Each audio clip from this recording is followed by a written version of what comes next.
Okay. Hey, it's Rob from Wheelworks Bike Shop in Dublin. We are doing a couple of unboxings today. First two are Speed Concepts.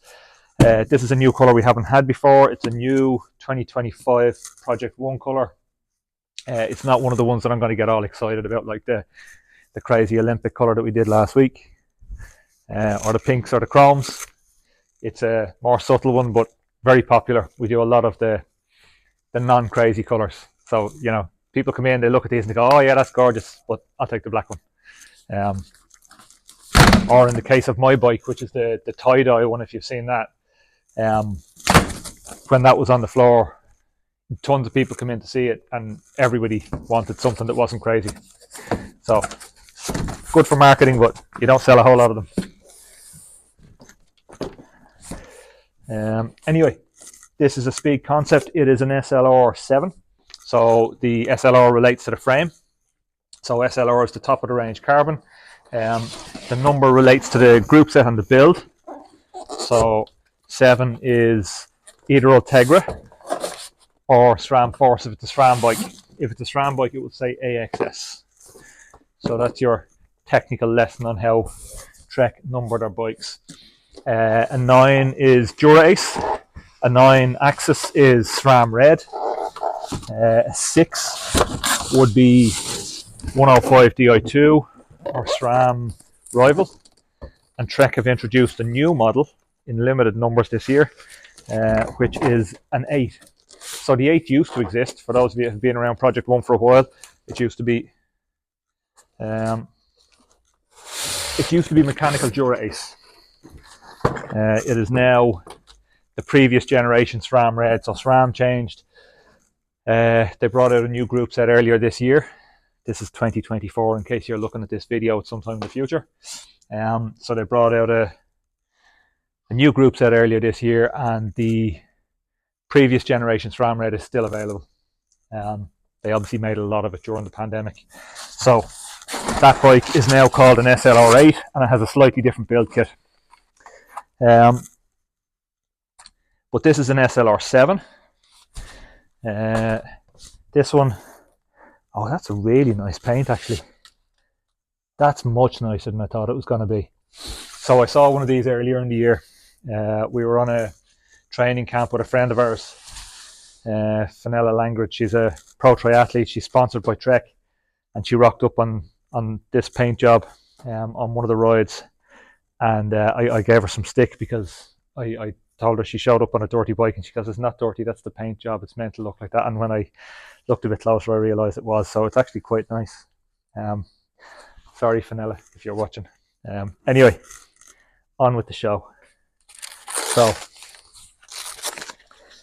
you've got a couple of choices in the base bar.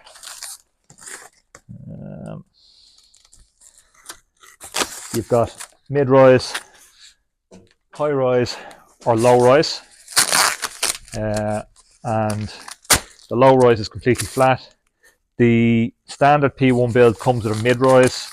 Either the low rise or the high rise would be a special order in Project 1 when you're building the bike. So this is the standard one we went with on this, the mid rise.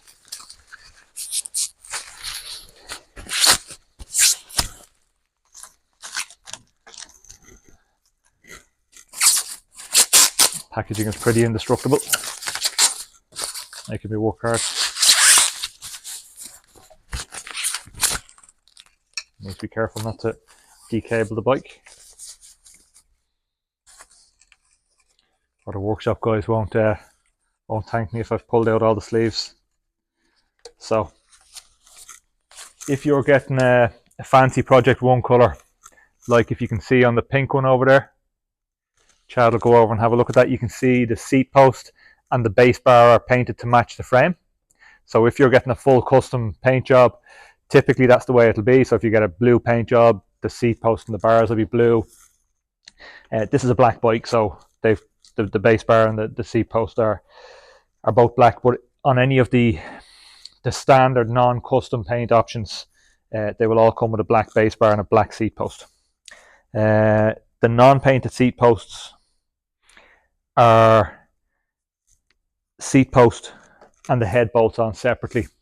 The painted one doesn't always come like that. Sometimes the painted one is a fixed head, and sometimes it isn't. So I'll just walk over here and I'll show you. I don't know why these things change. So if there's anybody from Project One watching and you want to tell us in the comments what's going on. So actually, no, that one's the same as well. So it's the same. So we've had some of them that come with the one-piece seat post. Everything we have currently is the seat post with a separate seat clamp. So some of them do come with a one-piece seat post where the clamp is fixed. Maybe that's got something to do with what layback we request when we're doing it on Project One. I'd imagine that might be what it is. But anyway, if there's somebody from Trek who knows why that is, stick it in the comments. If you like the content, we're supposed to say, you know, like and share and hit subscribe and tell all your friends and all that sort of stuff. So let's get the colour out, because that's always the most fun part. So I think it's a Prismatic white logo, really deep gloss lacquer finish on it. And if Chad comes in close there, we'll see if we can show you the effect on the paint. So it's a sort of a marble effect on the paint, and it's all the way through. The top here has a black, the top of the frame is black, gloss black, and the rest of it is all this marble effect. Let me just get some tools so I can unpack that properly.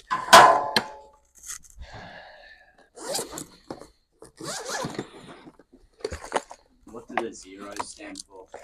So the zeros represent the start of a time trial.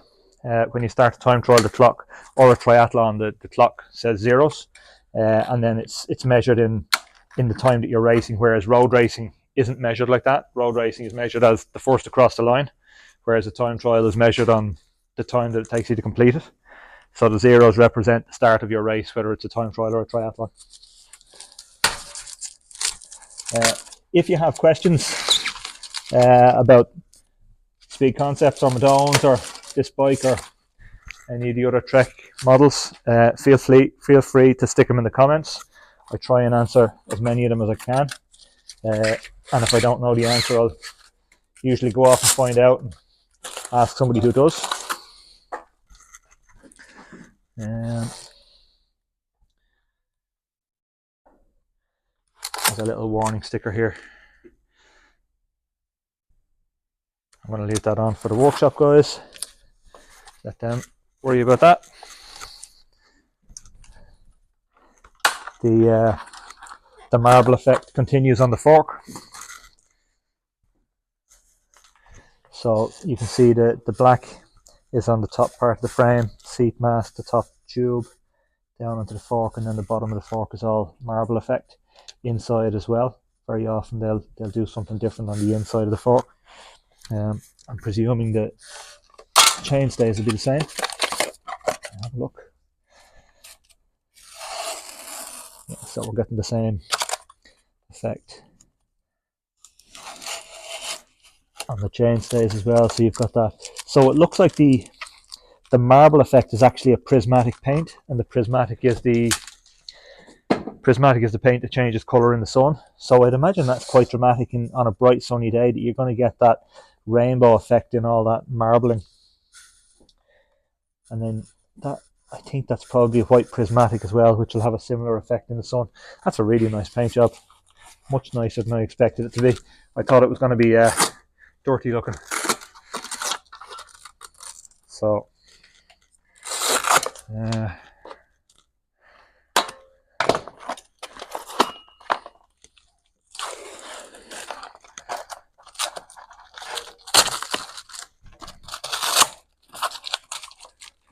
so we'll run through the build really quickly.